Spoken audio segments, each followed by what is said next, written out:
एक गांव में एक सुखी परिवार रहता था। उस परिवार में 3 भाई और एक बहन थी। उनके माँ बाप उन चारों से बेहद प्यार करते थे, मगर बीच वाले बेटे से वे थोड़ा परेशान थे।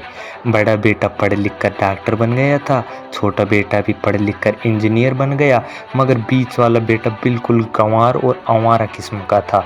कुछ समय बाद उनके दोनों बेटे डॉक्टर और इंजीनियर ने शादी कर ली और महीनों के बाद ही इनकी बेटी का भी एक अच्छे घराने में विवाह हो गया।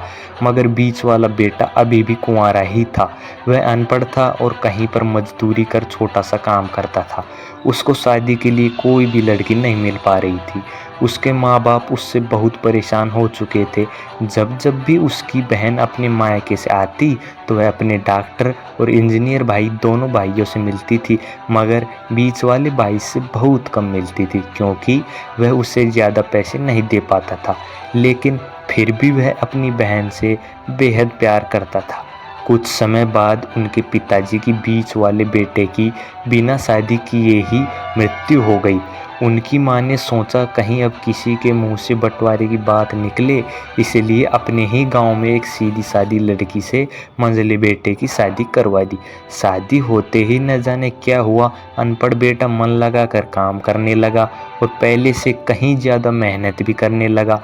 अब कोई भी पुराना दोस्त उसको मटर गश्ती के लिए बुलाने आता तो वह मना कर देता।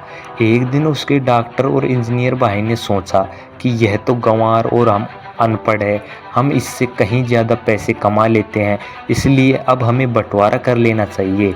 माँ बाप के लाख मना करने के बाद भी दोनों बेटों ने बंटवारे की तारीख तय कर दी। उन्होंने अपनी बहन को भी बुला लिया। तभी उनका गंवार भाई कहता है कि तुम लोग बंटवारा कर लो, मुझे जो बचे वो दे देना या न देना, मैं शाम को आकर अंगूठा लगा दूंगा। तभी उसकी बहन कहती है, अरे बेवकूफ़, तू तो हमेशा ही बेवकूफ़ रहेगा। ज़मीन का हिस्सा तो आमने सामने बैठकर ही होता है। और उसकी माँ भी उसे काम पर जाने के लिए रोकती है। उसी वक्त वकील भी वहाँ आ जाता है और कहता है, आपका सारा हिस्सा मिलाकर 10 बीघा ज़मीन और एक मकान है। अब यह बताओ किसको कितना हिस्सा देना है, मैं उसी हिसाब से कागज़ बनवा दूंगा। तब गंवार भाई कहता है, वकील साहब, 5-5 बीघा ज़मीन हमारे दोनों भाइयों के नाम लिख दो और यह हमारा घर है, यह मेरी प्यारी बहन के नाम कर दो। तब दोनों भाई पूछते हैं कि तू अपने हिस्से में क्या लेगा। गंवार भाई कहता है, मेरे हिस्से में मेरी प्यारी माँ है। वह अपनी पत्नी की तरफ मुस्कुराते हुए कहता है, क्यों, क्या कहा मैंने, गलत कहा कुछ? उस गंवार और अनपढ़ पत्नी अपनी सास से लिपट कर कहती है, माँ से बड़ी वरीयता क्या होगी मेरे लिए। उसी वक्त उसका गंवार पति भी अपनी माँ से लिपट जाता है। गंवार बेटे और बहू के प्यार के जमीन जायदाद के बंटवारे को एक सन्नाटे में बदल दिया। तभी बहन अपने गंवार भाई के गले लग कर लिपट कर रोते हुए कहती है, माफ़ कर दो भैया, मैं आपको सम्मान नहीं दे सकी। तभी उसका भाई कहता है, मेरी प्यारी बहन, इस घर में जितना अधिकार हमारा है उतना ही तुम्हारा भी है। और रही बात बंटवारे की, तो बंटवारा नहीं करने से जीवन खत्म तो नहीं हो जाएगा। क्यों करते हैं हम बंटवारा? क्या हम एक साथ मिलकर नहीं रह सकते? जैसे हम बचपन में मिलकर खेलते रहते थे। एक साथ मिलकर रहने को ही तो कहते हैं एक अच्छा परिवार, और उसके परिवार को संभालती है एक माँ।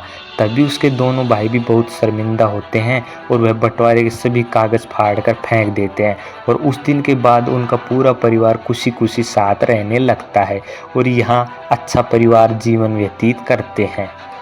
धन्यवाद।